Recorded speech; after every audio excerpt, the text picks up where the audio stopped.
నమస్కారం. లక్ష్మి చెప్పే కథలకు స్వాగతం. వీణులతో వీక్షించటానికి సిద్ధం కండి. ప్రియ సఖులు, ఇప్పుడు మనం ప్రముఖ రచయిత్రి శ్రీమతి ఆర్కెపూడి కోడూరి కౌసల్యాదేవి గారు రచించిన శంఖుతీర్థం ధారావాహికం నుండి 13వ భాగం వినేద్దామండి. చక్రధరం వందన వైపు తిరిగాడు. ఆమె నేత్రాలలో జిజ్ఞాసాపూర్వక దృష్టులు ఇంకా అలాగే ఉండటం గమనించి చూపులు మరొక వైపు తిప్పుతూ అన్నాడు, మనుషులైన వాళ్లకు భోజనం అవసరం ఉంటుందని తెచ్చాను, ఎందుకు అని నిలదీస్తావేమిటి అలాగా? ఆ అవసరాలను మనం సృష్టించుకోవటంలో ఉంది. అందరి అవసరాలు, అందరి జీవిత పదాలు ఒక మాదిరిగా ఉండవు. నాకు వాటి అవసరం లేదు. మీరెందుకు ఇంత శ్రమ పడాలి? ఎందుకు నలుగురు నోళ్లలోనూ నానాలి అంది. ఎవరా నలుగురు వందన? ఎవరేమనుకున్నా మనకు అనవసరం. అయినా నీ పొలంలో నీకు తెచ్చిచ్చాను, శ్రమే ఉంది అన్నాడు. ఉలిక్కి పడింది వందన. చిన్నాన్నతో ఏమైనా ఘర్షణ పడ్డారా అంది. పకపక నవ్వేశాడు చక్రధరం. అదా నీ భయం? లేదులే, ఇప్పుడే నూర్పిళ్ళయ్యి ధాన్యం బస్తాలకెత్తుతున్నారు. పొలంలో కళ్ళం దగ్గరే ఉన్నాడు మావయ్య. నాకు ఒక 4 బస్తాల ధాన్యం కావాలి మావయ్య అన్నాను. కాబోయే అల్లుడు కాదు మరి, 4 బస్తాలేం కర్మ, 10 పట్టుకెళ్ళమని ఇచ్చేశాడు. తెచ్చేశాం అంతే అన్నాడు ఏదో బరువు పని చేసినట్లు దులిపేసుకుంటూ. ఈ పని మీకు తగునా? చెప్పండి. ఇటువంటివి ఎంతవరకు పోయి గొడవలైపోతాయో ఏమైనా ఆలోచించారా? వందన, నేనేమైనా చెడు పని చెయ్యరానిది చేశానని నీ ఉద్దేశమా? మంచిదే, కానీ నేను మరీ హింసా సూత్రాన్ని నెత్తిన రుద్దుకునేవాడిని మాత్రం కాదు. అందువల్ల నేను చెడ్డవాడిగా కనిపిస్తే కనిపించుగాక. మందులకు తగ్గే రోగాలు ఉంటాయి, కోతలు కోసి కట్లు పెడితే కానీ తగ్గనివి ఉంటాయి. అలాగే మనుషుల స్వభావ జాడ్యాలకు రకరకాల మందులు కావాలి. సజ్జనుణ్ణి సక్రమ మార్గంలోనే దారికి తేవాలి, దుర్జనుణ్ణి దుర్మార్గంతోనే లొంగదీయాలి. వజ్రం వజ్రానికే భేదించబడుతుంది అన్నాడు గంభీరంగా. డాక్టర్లు కాదు మరి. అయినా నా గురించి మీకు నిష్ఠూరత వద్దని పలు విధాలుగా చెప్తున్నాను, గ్రహించుకోరేం. ఇంతకంటే ఎలా చెప్పాలో నాకు అర్థం కావటం లేదు అంది. నీకెలా చెప్పాలో నాకు తెలియటం లేదు వందన. సూటిగా చెప్తున్నాను, నేను నీ వాడిని. మనం అతను మాట్లాడుతూ ఉండగానే, బాబు ఎవరో రోగికి ప్రాణాలు పోతున్నాయట, మీరు అర్జెంటుగా రావాలి అని వచ్చాడు కాంపౌండర్. ఎంతైనా చికాకొచ్చింది చక్రధరానికి. ఎప్పటికప్పుడు వందనతో మనసు విప్పి మాట్లాడనీయకుండా అనేక అవరోధాలు. సరే పద అంటూ, వందన, నీకు నాకు వెనక ఒడంబడిక జరిగింది గుర్తుందా? నువ్వు దాన్ని మీరకూడదు. నువ్వు రెడ్డి పంపినవి కానీ, ధర్మయ్య మాస్టర్ పంపినవి కానీ, నేను పంపినవి కానీ తిరస్కరించకూడదు, తెలిసిందా అంటూ వెళ్ళిపోయాడు. అక్కయ్య, ఇలాగైతే నీ కొడుకు ఈ ఊళ్ళో ఇక వెలగబెట్టినట్లే. నా తాడాక చూపిస్తాను. మేనమామను వెర్రివాణి చేసి ఆడిద్దామనుకుంటున్నాడేమో అన్నాడు కోపంగా రామయ్య. ఏదో కుర్రవాడు, అంత కోపం ఎందుకు తమ్ముడు? నచ్చ చెప్పుకుంటే సరిపోలా? అప్పుడే ఇంట్లోకి అడుగుపెట్టిన చక్రధరం అంతా విన్నాడు. మండు టెండలో వచ్చాడేమో, అతడి ఆవేశం అవధులు దాటిపోయింది. చకచక వెళ్ళి రామయ్య ఎదుట నిలిచాడు. ఏమిటి? తీక్షణంగా చూస్తూ ప్రశ్నించాడు మేనమామను. నన్ను లొంగ తీసుకోలేక అమ్మతో ఫిర్యాదు ఇవ్వటానికి వచ్చావా? అమ్మను బెదిరించాలని వచ్చావా? హెచ్చరించుదామని వచ్చానరా పిల్లకాకి, కోపంగా అరిచాడు రామయ్య. హెచ్చరించడం అయిందిగా, వెళ్ళు. మేం ముసలాళ్ళం కాదు ముడిచిపెట్టి కూర్చోటానికి అన్నాడు చక్రధరం. అయితే నువ్వు సిద్ధంగా ఉన్నావన్నమాట నాతో పోట్లాటకి. పోనీ పిల్లనిద్దాం, కాబోయే అల్లుడివి కదా అని నీ కుర్రతనపు చేష్టలు చూసి చూడనట్లు వదిలేస్తూ ఉంటే మరీ వాజమ్మను ఆడిచ్చినట్టు ఆడిద్దాం అనుకున్నావురా? మావయ్య గర్జించాడు చక్రధరం. కోపతాపాలు నీకే కాదు మావయ్య, నాకు ఉన్నాయి. ఎంత మేనల్లుండైనా హద్దు మీరు మాట్లాడుకు. ఇంతవరకు నీ ప్రవర్తన చూసి చూడనట్లే ఊరుకున్నాను, ఇక నేను ఊరుకోను. ముసలాళ్ళకి ఇంత కోపాలు పట్టుదలలు ఉంటే ఇక మాకెంతుంటాయి? చూస్తున్నావా అక్కయ్య నీ కొడుకు ధోరణి? రామయ్య లక్ష్మీదేవి వైపు తిరిగాడు. మేనల్లుడని, కాబోయే అల్లుడని నేను వీడినెంత గౌరవంగా చూస్తున్నాను. ఊళ్ళో వ్యతిరేక పార్టీలో వాళ్ళతో కలిసి వీడు నాకు చేస్తున్న అవమానాలు అన్నీ ఇన్ని కావు. ఇదేనా వీడు నాకు ఇవ్వాల్సిన ప్రతిఫలం? అమ్మా, నువ్వు కలగ చేసుకోకు, నీకు తర్వాత చెప్తాను అంటూ చక్రధరం రామయ్య వైపు తిరిగాడు. మావయ్య అనటానికి కూడా ఇష్టం లేదు, కానీ తప్పదు. నిర్మోహమాటంగా చెప్తున్నాను విను. నీ ప్లాన్ నాకెప్పుడో తెలుసు. నువ్వు నన్ను మేనల్లుండని ఆదరించడం లేదు. ఆ బంధాన్ని ఏనాడు మర్చిపోయావు. అల్లుణ్ణి చేసుకుందామనే ఆశతో అన్ని ఆయుధాలు ఉపయోగిస్తున్నావు. సరే, ఈ ముసుగులో గుద్దులాట అనవసరం. నిక్కచ్చిగా చెప్తున్నాను విను. నీ కూతురికి అన్ని విధాల గొప్ప సంబంధం వస్తుంది నాకంటే. అంచేత నువ్వు నాపైన ఆశలు పెట్టుకోవద్దు, దయాదాక్షిణ్యాలు చూపొద్దు, అధికారాలు చలాయించొద్దు అన్నాడు. ఎంత కండకావరంరా, ఎంత పొగరు! ఆ బైరాగి గడి కూతుర్ని చేసుకున్న దానికే నీకు గర్వమా? దరిద్రుని బాగు చేయగలవాడేవాడు? ఆ దిక్కుమాలిన దాన్ని చేసుకుంటే నీకు దక్కేవి ఆ కాషాయ గుడ్డలు, ఆ ముష్టి కొంపేరా? ఏం చూసుకునిరా మిడిసిపాటు? ఆ మసిబొగ్గు ఎక్కడా? నా బంగారు తల్లి ఎక్కడా? గంజికూడు తినేవాడికి పాయసం ఎలా రుచిస్తుంది? చూస్తాన్రా నీ మిడిసిపాటు ఎంతవరకు. డబ్బుకు లొంగని వాడేవాడు, మహావాళ్లే లొంగారు. ఇక నువ్వు లెక్క. పై మీది కండవ దులిపేసుకుంటూ చీత్కారం చేసి తుప్పుక్కున ఉమ్మేస్తూ వెళ్ళిపోయాడు రామయ్య. ఏమిటి బాబు ఇదంతా? ఆందోళిత స్వరంతో అడిగింది లక్ష్మీదేవి. ఏముందమ్మా, అన్నీ నీకు తెలిసినవేగా. కాకపోతే నిన్న ఇవాళట్లో నీకు తెలియని మరొక 2 విషయాలు జరిగాయి. నిన్న చేలో ధాన్యం బస్తాలెత్తి బళ్ల మీద వేస్తున్నారు. నేను వెళ్ళి 4 బస్తాలు కావాలనగానే ఉబ్బి తబ్బిబ్బైపోయి 10 బస్తాలు ఇచ్చాడు. అవి నాకేననుకుని ఇచ్చాడు. వందన కోసమని తెలియదు. ఇప్పుడు ఆ విషయం తెలిసి గంతులేస్తున్నాడు. వందన కోసమా? వింటున్న లక్ష్మీదేవి ఆశ్చర్యం ప్రకటించింది. అవునమ్మా, వందన ఇప్పటికి వారం రోజులైంది అన్నం తిని. పళ్ళు తిని ఉంటోందిట. నాకు ఆలోచన లేకపోయింది. మనం అక్కడి నుంచి వచ్చేసాక ఎట్లా జరుగుతోంది అని ఆలోచించలేదు. అయ్యో, ఈ పాపం అంతా నాదిరా, నుదురు కొట్టుకుంది లక్ష్మీదేవి. అన్నట్టు నువ్వు వెళ్తానన్నావు, వెళ్ళావా అడిగాడు చక్రధరం. లేదు, కళ్ళు తుడుచుకుంది. వెళ్దామనుకుంటూనే అశ్రద్ధ చేశాను. అయ్యో, అది వారం రోజుల నుంచి భోజనం చేయలేదా? ఎంతో బాధపడింది ఆమె మనసు. సరే అమ్మా, గడిచిపోయిన దానికి బాధపడటం దేనికి? ఆ పట్టుదల వదిలి ఇప్పుడైనా ఒకసారి వెళ్ళి చూస్తే బాగుంటుంది. వెళ్తానురా, ఇవాళే వెళ్తాను. సరే అమ్మా, అది అలా ఉంచు. అసలు నిన్న ఈ విషయం నాకు తెలియటానికి కారణం రుక్మిణి అత్తయ్య. నేను ఆశ్రమంలో ఉండగానే ఇక్కడికొచ్చి వందనను తనతో రమ్మంది. ఇక రానని ఖచ్చితంగా చెప్పేసింది వందన. ఆ మాటల్లోనే అసలు సంగతి బయటపడింది. వందనకు భోజనం కానీ మామయ్యకు పాలు కానీ పంపటం లేదుట, పళ్లతోనే గడుపుతుందిట. వింటున్న లక్ష్మీదేవి నేత్రాలు వరదలయ్యాయి. చక్రధరం తిరిగి చెప్పసాగాడు. ఈ విషయం వినగానే నా మనసు ఏమిటోగా అయిపోయింది. అందుకే వెంటనే అలాగే చేలోకి వెళ్ళి ధాన్యం అడిగి తెచ్చాను. ఎవడి సొమ్ము తేలేదు. పెద్ద మామయ్య 20 ఎకరాలు ఏమైనట్టు? 20 ఎకరాలకి ఈ 10 బస్తాలు ఏమూలా?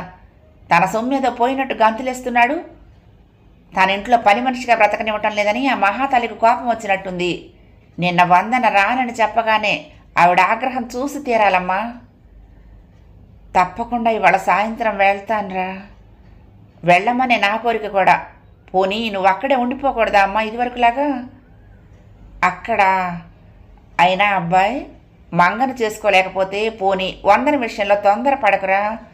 పెళ్ళంటే అత్తవారిళ్ళని వెళ్ళటమని రావటమని కాస్త అందాలు అచ్చట్లు ముచ్చట్లు తీరాలా వద్దా అంది లక్ష్మీదేవి. అమ్మా, అటువంటి మాటలు మాట్లాడి నా చేత నిష్ఠూరంగా వాగించుకు. నాలాగే వందనను పెంచావు కదా, ఆ పెంచిన ప్రేమ నీలో లేదా? ఈ విషయంలో మాత్రం నువ్వు నన్ను బలవంత పెట్టి మొహమాట పెట్టకు. నేను ఒక స్థిర నిర్ణయానికి వచ్చేశాను.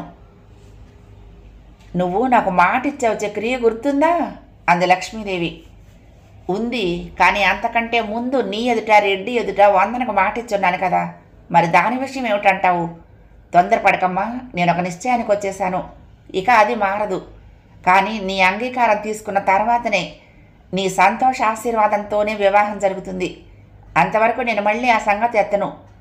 ఇది ఆమోదమేగా నీకు? నేనేం పెద్ద వ్యతిరేకంగా మాట్లాడటం లేదు. సంగతి నీకు అర్థమయ్యేట్టు చెప్పాను అంతే. నేనా కలకాలం ఉండను, ఉన్నా ఆడదాన్ని. అన్నయ్య సరే సరి, ఉండి లేనట్టే. ఇక నీకెవరుంటారు అండ వందనను చేసుకుంటే? మీ చిన్న మావయ్య చూస్తే త్రాచుపాము. తన కూతుర్ని చేసుకోకపోతే త్రాచులాగే పగపడతాడు. అప్పుడు నీకు అండదండలు ఎవరు చెప్పు? వందనను ఎవరికైనా మనమే ఇచ్చి చేసి మామగారు బావమరుదులు అని 4 ఇంట్లో నువ్వు చేసుకుంటే వాళ్ళ బలం ఉంటుంది నీకు అంది లక్ష్మీదేవి. అదే అమ్మా నీ భయం. మనుషుల అండదండలు ఏపాటి? మనం మంచి మార్గంలో నడిస్తే ఆ దైవమే మనకు అండగా ఉంటాడు అంటూ నవ్వాడు చక్రధరం. మాటలు పూర్తి కాకుండానే శేషారెడ్డి వచ్చాడు. భలేగా జరిగింది లేరా చౌదరి అంటూ. ఏమిటి అడిగింది లక్ష్మీదేవి అర్థం కాక. చక్రి రెడ్డి ఇద్దరు గొంభనంగా నవ్వుకున్నారు. చక్రధరం చెప్పాడు, మావయ్య మరీ అలా ఎందుకు ఎగిరిపోతున్నాడు అనుకున్నావు? ఇవాళ సభ జరిగింది. భారీ ఎత్తున మంత్రులు వాళ్ళు వచ్చారు. అక్కడ పూర్వంలాగే వీళ్ళ వెధవ పెత్తనాలు చలాయించుదామని చూశారు. మేమంతా ఏకమై ఈ ముసలి గద్దల్ని నోరు మెదపనివ్వకుండా చాలా తంటాలు పడి ఎలాగైతేనే కరెంటు, స్కూలు గ్రాంట్ చేయించాము. అక్కడికి రోడ్డు పడనివ్వకుండా ఆసుపత్రికి ఇంకా అదనపు పరికరాలు రాకుండా అడ్డు పడనే పడ్డాడు ఆ కరణంగాడు వాళ్ళు కలిసి చెప్పాడు. అయినా చక్రి, నీకంటే కోపం కానీ నీకెందుకురా ఈ పాడు గొడవలని? ఉద్యోగం కోసం వచ్చిన వాడి ఆ పని ఏదో చూసుకుంటే పోలా అంది లక్ష్మీదేవి. ఏంటమ్మా నీ చాదస్తం? నీకు తెలియవు ఈ విషయాలు, ఊరుకో. ఏమిట్రా నీ విసుగుదల నువ్వును? శేషారెడ్డి చక్రధరాన్ని మందలిస్తూ, అమ్మా నేను చెప్తాను విను. ఎంతో ధనం వెచ్చించి ఎన్నో ప్రణాళికలు వేసి ప్రభుత్వం వారు అధిక ప్రయాసలకు లోనై ఈ పల్లెటూళ్లను ఉద్ధరించ పూనుకున్నారు. దేవుడు వరం ఇచ్చిన పూజారి అడ్డుపడినట్లు చాలా చోట్ల మనం మునసబు కరణాల వంటి పెద్ద మనుషులే అడ్డుపడి ఉన్న అవకాశాలనే వినియోగించుకోలేకుండా ఉన్నారు. ఇది ప్రజాప్రభుత్వం, ఇదంతా ప్రజల ధనం. మన ధనాన్ని మనమే వినియోగించుకోకపోతే ఎలా? వయసున్న జ్ఞానం లేనిటువంటి వాళ్ళందరినీ కొంచెం అణచటానికి మా వంటి వాళ్ళమంతా నడుం కట్టాలి. అందుకు కొన్ని యుద్ధాలు తప్పు అన్నాడు. అయినా తమ్ముడికింత పట్టుదల దేనిగిట? మంచి పనులకు అడ్డు వెళ్తాడేమిట అలాగా?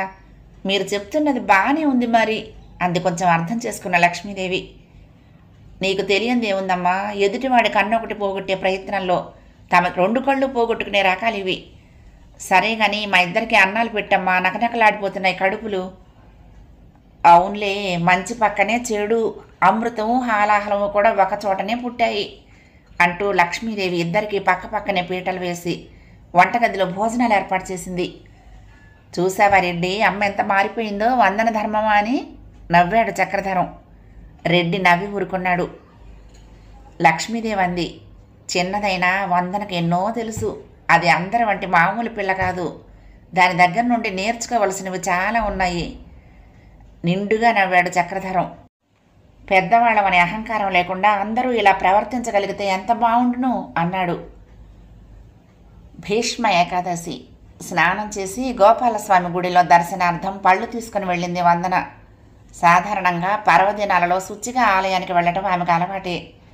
ఆ దినము అలాగే స్వామి దర్శనార్థం ఆలయానికి ప్రవేశించిన ఆమె అంతరంగం అనిర్వచనీయమైన ప్రశాంతితో నిండిపోయింది. ఇది వరలో చాలాసార్లు ఆలయానికి వెళ్ళినా మనసు ఆనంద పరిపూర్ణం అయ్యేదే కానీ ఇలా ప్రశాంతపూరితం కాలేదు. భక్తితో తల వంచి శటగోపురం అందుకుని ప్రసాదం స్వీకరించి తిరిగి మరోసారి భక్తితో ఆ కృష్ణమూర్తికి నమస్కరించి వెళ్ళబోతూ ఉంటే చెయ్యెత్తి దీవిస్తున్నట్లే కనిపించింది.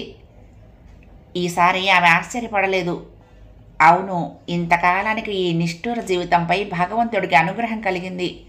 నన్ను దయతలిచి దర్శనమిచ్చాడు, ఏదో సందేశం ఇచ్చాడు, కానీ అది నాకు అర్థం కాలేదు అనుకుంటూనే మనసులోనే ప్రణమిల్లి గృహాభిముఖురాలయ్యింది. ఆమె ఆశ్రమం చేరేసరికి పూజా పారాయణాదులు ముగించి లేచాడు మాధవయ్య. ఇంకా దైవం ముందు ఏకాత్రిలో దీపాలు నిశ్చయంగా వెలుగుతున్నాయి. దైవానికి నమస్కరించి 2 పూలు కుంకుమ తీసుకుని త్వరగా పీట వేసి తండ్రికి ఫలాలు సిద్ధం చేసింది వందన. అతడు వాటిని మౌనంగా స్వీకరిస్తూ ఉంటే దగ్గరే కూర్చుని చూస్తున్న ఆమెకు తన అనుభవం తండ్రికి చెప్పాలనిపించింది. కానీ వింటాడా? తనతో మాట్లాడతాడా? ఆశ్రమం గురించి, పర్వదినాల్లో జరగవలసిన ప్రత్యేక పూజా విధానం గురించి, ఆయా సందర్భాలలో అతిథులుగా వచ్చే సాధు సన్యాసుల మర్యాదల విషయము మొదలైన ముఖ్యమైన అత్యవసరమైన సంగతుల గురించే గాని ఇతర ప్రాపంచిక విషయాలు ఇవి ఎన్నడూ అంతవరకు తండ్రితో మాట్లాడలేదు. మాట్లాడేందుకు అతను అవకాశం ఇవ్వలేదు కూడా.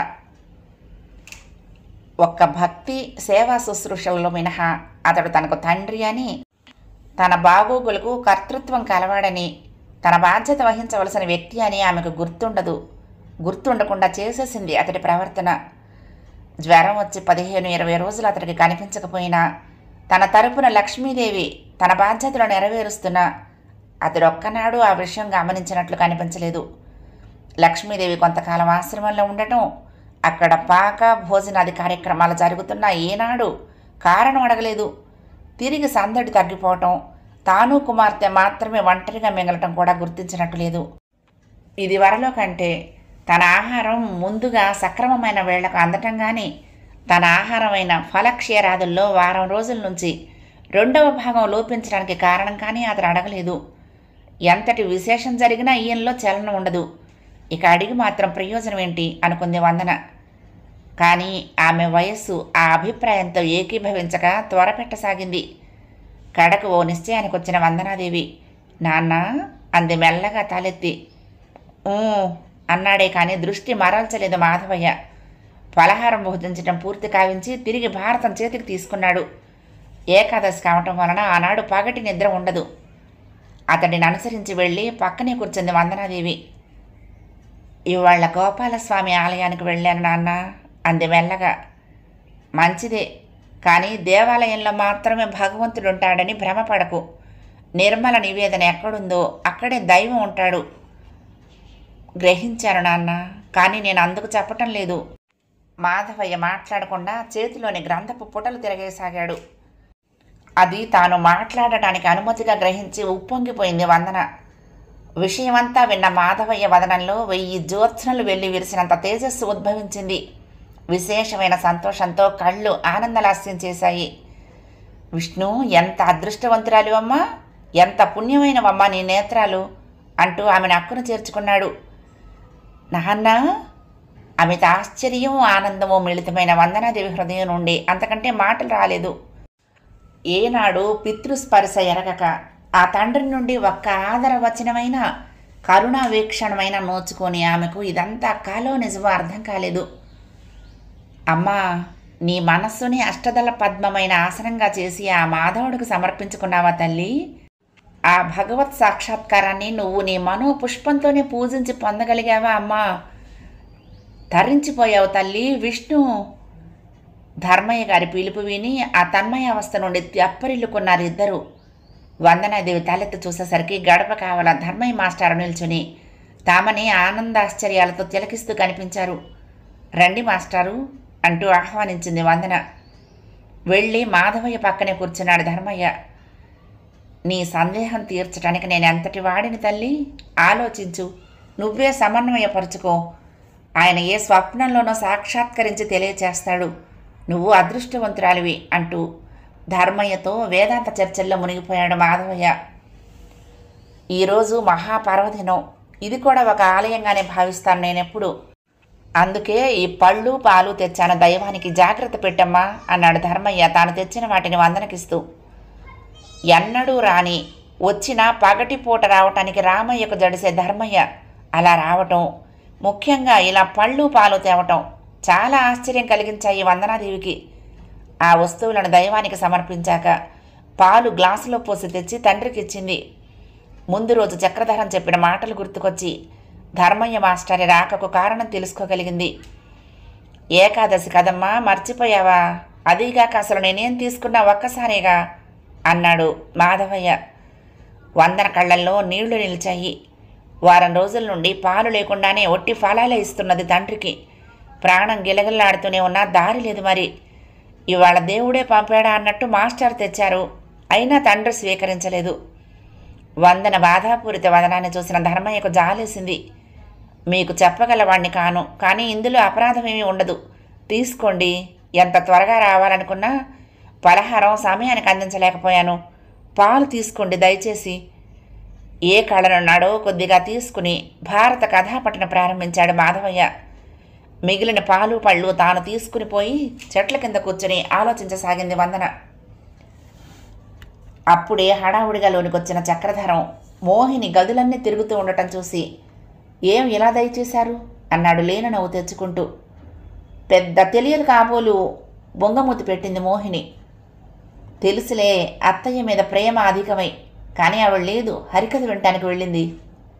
తెలుసు, మా అమ్మ కూడా ఆ పని చేసిందిలే, అందుకే వచ్చాను.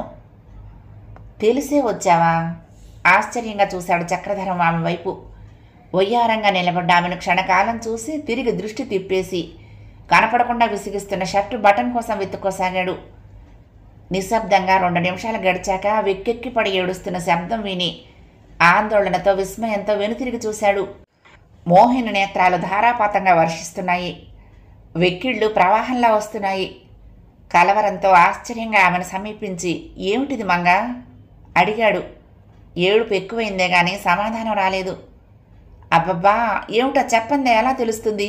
ఏం జరిగింది? ఇంతవరకు నవ్వుతూనే ఉన్నావుగా. పగలంతా పలు విధాలు అలసిపోవటం వలన విసుగ్గా అడిగాడు. ఇప్పుడు కూడా మంగ సమాధానం ఇవ్వలేదు. రాత్రి 10 గంటలే ఉంటుంది. లోపల చాలా అసహ్యం వేసింది చక్రధరానికి. ఇంత రాత్రి వేళ ఈ దృశ్యం ఎవరైనా చూసినా బాగుండదు. చెయ్యి పట్టుకుని మంగను వసారాలోకి తీసుకొచ్చాడు. ఎవరేమన్నారో చెప్పు మంగ, నాకెలా తెలుస్తుంది? నువ్వు చెప్పందే. చెప్పు మంగా, బ్రతిమాలుతున్న ధోరణిలో అడిగాడు. పొరపాటు మంగ కాదు, మోహిని అన్నాడు హాస్యంగా లెంపలు వాయించుకుంటూ. ఏడుస్తున్న మంగకు కూడా నవ్వొచ్చింది. కళ్ళు తుడుచుకుంటూ ఇంకా వెక్కెక్కి పడుతూనే ఉంది. ఎవరే మనగలరు నన్ను? నువ్వే బాధపట్టగలవు. నేనా? నిన్ను నేనేమన్నాను మంగ? చెయ్యి వదిలేసి చాలా మెల్లగా ప్రశ్నించాడు. నోటితో ఏమీ అనక్కర్లేదు. నీ ప్రవర్తనతోనే నన్ను పరాభవిస్తున్నావు. నన్ను పెళ్లి చేసుకోవటానికి నీకు పెద్ద ఆలోచన కావాల్సి వచ్చిందా? ఆ కురూపి పల్లెటూరు మొద్దు నాకంటే అందంగా కనిపించిందా నీ కళ్ళకి? ఏ విషయంలో వందన నాకంటే అధికంగా కనిపిస్తుంది? నేను నీ దగ్గరకు వస్తే దూరంగా విదిలించుకుని పోతావు. దాంతోనేమో కల్పించుకుని మాట్లాడతావు. ఆ ముఖంలో ఇదివరకటి దుఃఖం స్థానే ఇప్పుడు క్రోధావేశాలు నాట్యం చేస్తున్నాయి. ఆమె మాటలు వింటూనే స్తబ్దుడైపోయాడు. కొంతసేపటి వరకు ఆమె ముఖం చూస్తూ స్థాణువులాగా నించుండిపోయాడు. ఆమెను బాధించాలనే ఉద్దేశం తనకు లేకపోయినప్పటికీ తన స్వాభావిక ప్రవర్తన వలన సౌందర్యవతిని విర్రవీగే ఆమె అహం దెబ్బతింది. అసూయ ద్వేషాల మూర్తి భవించిన ఆమె స్వరూపం చూసిన చక్రధరం హృదయం క్రోధ తిరస్కార భావాలతో నిండిపోసాగింది. అది వరలో ఏ మూలనైనా మంగపై కించిత్ సద్భావం ఉంటే అది పూర్తిగా నశించిపోయింది ఇప్పుడు. అయినా అతి ప్రయత్నంతో ఆగ్రహాన్ని అణుచుకుంటూ, నువ్వు ఏదో ఆవేశంలో ఉన్నావు మోహిని. ఇటువంటి ఆవేశాలు చాలా అనర్థం తెస్తాయి. నీకు ఇంకా చిన్నతనం, ఏమీ తెలియదు. వెళ్ళిపోయి ఇంటికి నా మాట విని. వినను, ముమ్మాటికి వినను. నాకు ఇవాళ సమాధానం కావాలి, స్థిరంగా అంది. పూర్తిగా సహనం కోల్పోయిన చక్రధరం తీక్షణ స్వరంతో మాట్లాడాడు నిర్మోహమాటంగా. వివాహ విషయాలు మాట్లాడాల్సింది నువ్వు కాదు మంగ. నీ బరువు బాధ్యతలు మోసే తల్లిదండ్రులున్నారు. నడు, ముందు ఇంటికి నడు, కదిలిక్కడి నుంచి. అతడి నుంచి అంత తీక్షణమైన మాటలు వస్తాయని ఊహించని మోహిని నిశ్చేష్టయ్యి నిలబడింది. చక్రధరం కోపం ఇనుముడించింది. నీ అందము, నీ షోకులు చూసి నేను భ్రమసిపోతాననుకున్నావా? సంస్కార సహృదయాలకు గీటురాయి సత్ప్రవర్తన, బాహ్యాడంబరం కాదు. సంస్కార హృదయాలలో అసూయ ఉండదు తెలుసా? సౌందర్యంలో వందరు నీతో సరితూగలేకపోవచ్చు, కానీ ఆ మూర్తి విభవించిన సద్గుణరాశి పేరైనా ఉచ్చరించే అర్హత లేదు నీకు. ఇంత రాత్రివేళ నా దగ్గరకు ఈ విధంగా రావడానికి నీకు సిగ్గు లేకపోయిందా? కనీసం ఎవరైనా చూస్తారనే బెదిరి కూడా లేకపోయిందా? ఆ మేఘ గర్జనకు సమాధానం ఇవ్వలేక మంగ కళ్ళు కిందకు వాలిపోయాయి. ఆమెలో కరడు కట్టిన అహంభావం అతడి తిరస్కారంతో కరిగి కన్నీరుగా ప్రవహించసాగింది. మూర్తి భవించిన శోకదేవతలా నించుంది. ఆ కన్నీరు అతన్ని కదిలించలేకపోగా అతడి కోపాన్ని ద్విగుణీకృతం చేసింది.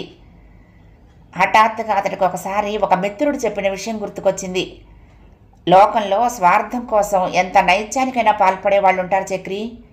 ఈ విషయం ఇదివరకే అనేక పర్యాయాలు విని ఉన్నా ఈనాడు అనుభవపూర్వకంగా రుజువైంది. మా తండ్రి గారికి అన్యాయం చేసి మా ఆస్తినంతా హరించి మమ్మల్ని నిరాధారులుగా వదిలేశారు చిన్నన్న, మేనత్తలు, బామ్మ. అందరూ ఒకటే. కారణం మా అమ్మ పరాయిది కావటం వలన. మా చిన్నాన్న భార్య మాకు ఒక మేనత్త కూతురే కావటం వలన మా అమ్మ కంటే ఆవిడ మా బామ్మకు సన్నిహితురాలైంది. దాంతో మేము పరాయి వాళ్ళము, శత్రువులము అయిపోయాము. ఇంతకాలం చదువులకు, ఇతర అవసరాలకు ఎన్నెన్ని కష్టాలు పడ్డామో మా నాన్నగారి జీతం చాలక. ఆ భగవంతుడికే తెలియాలి. అటువంటప్పుడు మా అతిగతి అక్కర్లేకపోయిన వాళ్లకు ఇవాళ హఠాత్తుగా ప్రేమలు కురిసిపోసాగాయి. ఎందుకంటే మేమంతా ఎదిగొచ్చి బాగా చదువుకుని ప్రయోజకులమయ్యాము. అందుకని మా మేనత్తలంతా నా కూతుర్ని నీ పెద్ద కొడుకు చేసుకోమంటే నా కూతుర్ని నీ కొడుకు చేసుకోమని పెద్ద ప్రేమ ఉన్నట్లుగా రాకపోకలు మొదలుపెట్టారు. మేము అంగీకరించకపోగా అసహించుకున్నాము. దాంతో అభిమానం ఉన్న వాళ్ళు ఎవళ్ళైనా అయితే నోరు మూసుకుందరు. కానీ వాళ్ళు ఏం చేశారో తెలుసా? ఓ శుభోదయాన ఆ పెళ్లి కుమార్తెలనే షోక్గా ముస్తాబు చేసి మా ఇంటికి పంపేశారు. వాళ్ళ అందచందాలను చూసి మూర్ఛపోయి మేము వివాహాలకు ఒప్పేసుకుంటామని. ఎంత హీనులుంటారో చూసావా? మాకు పరమ అసహ్యం వేసిందనుకో అన్నాడు ఆ మిత్రుడు. ఆనాడు మిత్రుడు చెప్పిన విషయాన్ని చక్రధరం తేలిగ్గా నమ్మలేకపోయాడు. పంపిన పెద్దవాళ్ళు పంపితే వచ్చిన ఆ పిల్ల, ఇందరిలో ఏ ఒక్కరికి బుద్ధి ఉండదా? అవన్నీ అటుంచి అసలు ముఖ్యంగా ఆంధ్రుల ఆడబొడుచులు ఇంత లజ్జారహితంగా ఆత్మగౌరవ దూరులై ప్రవర్తించగలరా అని అనుమానపడ్డాడు. కానీ ఇప్పుడు కళ్ళెదుట ప్రత్యక్షంగా జరుగుతున్నదేమిటి? ఈ ఆలోచన రాగానే ఈ అంతర్నాటకంలో ఆమె తల్లిదండ్రుల చేయి కూడా ఉందేమో అనే అనుమానం కలగగానే అతడి ఆవేశం అవధులు దాటిపోయింది. నీ రూప విలాసాలకు లోభించని నన్ను కన్నీటితో కదిలించాలని వచ్చావా? కరకు కోతలతో కఠినంగా కాలం గడిపే డాక్టర్లు కన్నీటికి కరగరని తెలియదా? వెళ్ళు అరిచాడు చక్రధరం రౌద్రంతో. అనుదినం నవ్వుతూ తుళ్ళుతూ ఉండే చక్రధరం కాదతను. ఆ కళ్ళల్లోని తీక్షణతకు స్వరంలోని తీవ్రతకు తట్టుకోలేని వంగ వెంటనే అక్కడి నుండి వెళ్ళిపోయింది. మోహిని అటు వెళ్ళగానే లక్ష్మీదేవి ఇటు ఇంటికి చేరింది హరికథాశ్రవణం పూర్తి చేసుకుని. ఎక్కడికి వెళ్ళావమ్మా ఇంతసేపు? విసుగ్గా అడిగాడు చక్రధరం. ఏం బాబు, ఏం కావాలి? నీ భోజనం అయ్యాకనేగా వెళ్ళాను అంది. అవునులే అని తిరిగి మాట వెనక్కి తీసుకున్నాడు. జరిగిన విషయమంతా ఆమెకు చెప్పేద్దామన్నంత ఆవేశం కలిగిన పాపం చిన్నపిల్ల, అజ్ఞానం. కావలసిన వాణ్ణి అలా నిలువున పరువు తీసేయకూడదు అనుకుని ఆ ప్రయత్నం విరమించుకుని చెయ్యి మీద చేరాడు. కానీ రకరకాల ఆలోచనలతో వేడెక్కిన అతడికి మనశ్శాంతి లేకపోయింది. లేచి తలుపులు తీసుకుని పెరట్లోకి వెళ్ళాడు. పుచ్చ పువ్వు లాంటి వెన్నెల హాయి గొలుపుతున్నది. దొడ్లో ఉన్న ఎత్తైన దెబ్బ మీద కూర్చున్నాడు వెళ్ళి. ఈ సమయంలో వందన అక్కడ ఏం చేస్తూ ఉంటుందో? బహుశా ధర్మయ్య మాస్టర్ దగ్గర తీసుకున్న పుస్తకాన్ని చదువుతూ ఉంటుందా? అనేక ఆలోచనలతో అస్పష్ట భావాలతో మునిగి తేలుతున్న చక్రధరం మెల్లగా వెళ్ళి పక్కపైన పడుకుని కన్ను మూశాడు. అతి ప్రయాసపై కలత నిద్ర పట్టింది. మళ్ళీ స్వప్నంలో వందన కనిపించింది. వందన! మధుర స్వప్నాలలో తేలిపోతున్న చక్రధరం తన పిలుపుకు తానే మేల్కొన్నాడు. తన స్వప్నాలకు తానే నవ్వుకున్నాడు. ఇక నిద్రపోవటం సాధ్యం కాదు. ఈ విషయం నిశ్చయం అవ్వాలి, అప్పుడే నాకు శాంతి సుఖం అనుకుంటూ లేచి సవ్వడి చేయకుండా తల్లి పడుకున్న గదిలోకి వెళ్ళాడు. లక్ష్మీదేవి గాఢ నిద్రపోతున్నది. ఒక్క క్షణం తటపటాయించి దుస్తులు వేసుకుని మెల్లగా తలుపు తీసి ఆశ్రమం దిశగా నడక సాగించాడు. ఊరు చాలా వరకు మాటు మణిగింది. వీధుల్లో కుక్కల అరుపులు, పొలాల నుండి నక్కల కోతలు మాత్రం వినవస్తున్నాయి. చకచక నడిచి పావుగంటలో ఆశ్రమం చేరుకున్నాడు. ఆశ్రమం ప్రవేశిస్తూ ఉండగా అతనికి హఠాత్తుగా టైం గుర్తుకొచ్చింది. ఏమిటి ఇంత రాత్రి వేళ ఆశ్రమం గేటు తీసింది అని ఆశ్చర్యపోతూ నడవసాగాడు. ఇప్పుడేం మించిపోయిందని ఎలా వచ్చాను? ఇటువంటి సమయంలో మాట్లాడటం ఏంటి అని తనలో తాను అనుకుంటూ ఉండగానే ఏవో గుసగుసలు వినవచ్చి అదిరిపడి విస్మయంతో స్థాణువులా నించుండిపోయి నలుదశలా పరీక్షగా పరికించసాగాడు. చెట్ల చాటున చాటుగా నడుస్తూ రెండు ఆకారాలు కుటీరాన్ని సమీపించసాగాయి. ఎందుకో చక్రధరం మనసు చెడును శంకించసాగింది. దొంగలై ఉంటారా? ఈ బైరాగి ఆశ్రమంలో దొంగలకు ఉపయోగపడే వస్తువు ఒక్కటి ఉండదని అందరికీ తెలుసు ఊళ్ళో. మరి ఎందుకు? ఆలోచిస్తూ అలాగే చూడసాగాడు పరీక్షగా. మనుషుల్ని చూసిన పక్షులు టపటపా రెక్కలు కొట్టుకుని ఒక్కసారి ఎగిరిపోయి వచ్చి మళ్ళీ చెట్లపై వాలిపోతున్నాయి. ఆశ్రమం తోటలో వెన్నెల వెలుగులు కొద్ది కొద్దిగా ఉన్నాయి, కానీ కుటీరం పూర్తిగా చీకటిగా ఉంది. ఆ వ్యక్తులిద్దరూ మెల్లగా అడుగులో అడుగు వేసుకుంటూ కుటీరం సమీపించారు. అక్కడ 5 నిమిషాలు చలనం లేకుండా నించున్నారు. చక్రధరం కూడా చలనరహితంగానే మామిడి చెట్టున నిలిచి వారి వంకే దృష్టి నిలిపి చూస్తున్నాడు. ఒక్కసారిగా అతడి కళ్ళు జిగేలుమనేటట్టు పెద్ద మంట కనిపించింది. కిరసనాయిల వాసన గుప్పును కొట్టింది. అతడు భయభ్రాంతుల నుండి తేరుకునే లోపల కనురెప్పపాటు కాలంలోనే ఆ మంట కుటీరపు చూరులోకి వెళ్ళింది. ఆ వ్యక్తులు పెద్ద పెద్ద అంగలు వేసుకుంటూ తిరుగుముఖం పట్టారు. చక్రధరం తేరుకున్నాడు. విషయం గ్రహించి కర్తవ్యోన్ముఖుడయ్యాడు. పారిపోతున్న ఆ ఇద్దరికీ అడ్డుగా పరిగెత్తి ఒక్క గుద్దుతో కింద పడేసి వేగంగా వెళ్ళి అప్పుడే అంటుకు మండిపోతున్న కుటీరం తాటాకులు రెండింటిని బలంగా ఆవేశంగా ఊడబెరిగి పారేశాడు. తిరిగి మునుపటి వేగంతోనే వెనుతిరిగి పరుగును వచ్చేసరికి ఆ ఇద్దరు వ్యక్తులు లేచి పారిపోతున్నారు. కానీ చక్రధరం విడవకుండా వెన్నంటాడు. కడకు ఆశ్రమం గేటు దగ్గర ఒకడు దొరికాడు. రెండో వాడు పారిపోయాడు. ఏమిట్రా నువ్వు చేసిన పని? ఆ బైరాగి నీకేం అపకారం చేశాడ్రా పుట్టగతులుంటాయా నీకు? ఎడా పెడా వాయిస్తూ వాడి గోల విని నిర్ఘాంతపోయాడు చక్రధరం. రామన్నా అన్నాడు ఆశ్చర్యంగా. అవును బాబు, గెడ్డి తిన్నాను, వదిలేయండి, మీ పాదాల సాక్షి. ఊరి దుర్మార్గుడా! చక్రధరానికి ఆవేశం వచ్చిందే కానీ తగ్గలేదు. చెప్పు, నిజం చెప్పు, లేకపోతే ప్రాణాలు తీస్తాను. చెప్పరా? ఒక్క తాపు తన్నాడు. బాబు చెప్తాను. నాకేటి బాబు, కూలోణ్ణి. ఎవరుప్పు తింటే ఆరి పనే చెయ్యాల. మీ మామయ్య గారు చేయమన్నారు బాబు. సెత్తే సెరకు 100 ఇస్తానన్నారు. నన్ను రక్షించండి బాబు ప్రాధేయపడ్డాడు. రక్షించాలా? పళ్ళు పటపటా కొరికాడు చక్రధరం. నీ మట్టుకు నీ ప్రాణాల మీద అంత తీపిగా ఉందట్రా? మళ్ళీ కొట్టడానికి చేయెత్తిన చక్రధరం ఆ చేతిని ఎవరో గట్టిగా పట్టుకోవటంతో ఆశ్చర్యంగా తిరిగి చూశాడు. వందన నిలబడి ఉంది. వందన అతని చేయి వదలకుండానే, పో రామన్న, త్వరగా పో ఇక్కడి నుంచి అంది. రక్షించావు తల్లి, సల్లంగా ఉండు అంటూ వాడొక్కసారిగా కాళ్ళకు బుద్ధి చెప్పాడు. ఏంటి వందన, మతిపోయిందా? వదులు అంటూ వాడి కూడా వెంట పడబోయిన చక్రధరాన్ని వదలలేదు వందన. వద్దు బావా, నా మాట వినండి అంటూ గింజుకుంటున్న అతడి చేతిని మరింత బలంగా పట్టుకుంది. ఇక వెళ్తే మాత్రం వాడు దొరుకుతాడా? ఏంటా గొప్ప మాట అన్నాడు విసుగ్గా చెట్టు మొదట్లో కూలబడి తగ్గని కోపంతో. లోపమంతా మనలో ఉంచుకొని పరాయి వాడిని బాధించడం దేనికి మంచినా? మన రక్తమాంసాలే మనకు శత్రువులై హాని తలపెడుతూ ఉంటే జీవిక కోసం ఒకరి చేతి నీళ్లకు కకృతి పడే పేద అమాయకుణ్ణి శిక్షించడం ఎందుకు? వందన విస్మయంతో అరిచాడు చక్రధరం. అవును అంతే, ఇంటికెళ్ళి తీరిగ్గా ఆలోచించండి, ఇక సంభాషణ పొడిగించకండి, వెళ్ళండి అంది. ఇప్పుడు నేను వెళ్ళి చేసేదే ఉంది? ఎక్కడైనా నిద్రేగా, ఇక్కడే పడుకుంటాను. ఇంత ఆపదలో నిన్ను వదిలి వెళ్ళనా? నాకేం ఆపద లేదు, ముందు వెళ్ళండి. రక్షించినా భక్షించినా భగవంతుడిగా చెల్లింది కానీ మన చేతుల్లో ఏముంది అంది. 13వ భాగం సమాప్తం. ప్రియ సఖులు, ఈ కథ మీకు నచ్చితే తప్పకుండా లైక్ చేయండి, షేర్ చేయండి, కామెంట్ చేయండి, సబ్స్క్రైబ్ చేసుకుని నన్ను ఎంకరేజ్ చేయండి. ఉంటానండి. ప్రేమతో లక్ష్మి, కృష్ణా తీరం, దుర్గమ్మ సన్నిధానం. నమస్తే.